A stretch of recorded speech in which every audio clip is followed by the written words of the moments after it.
Korang dah biasa tengok 992 Dewa kan? Alah, yang comfortable tu warna biru punya. Ini hari I bawa adik dia. Ini dia guys, 992 hard top. So guys, soft top tu atap dia boleh buka. Dia dipanggil sebagai convertible car. Hard top tak boleh buka atap, tapi korang akan dapat sunroof.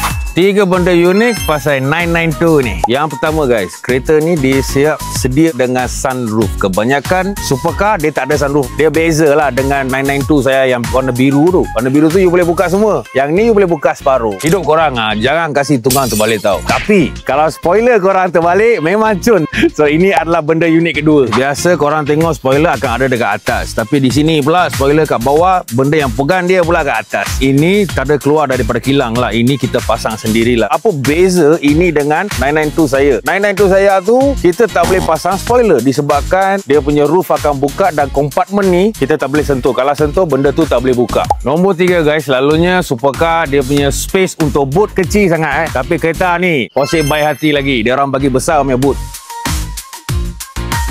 Kalau korang ni kaki shopping ataupun girlfriend korang kaki shopping, supercar ini paling cun untuk korang lah. So apa macam guys, menarik tak? Terutamanya benda yang terbalik macam ni. So kalau korang ada fikir lah, dia sudah terbalik, aerodynamic dia apa macam lah bila pandu. Tekan link di bio, datang sewa kereta ni testing sendiri. Nak cari kereta sewa mewah, carilah Dewa.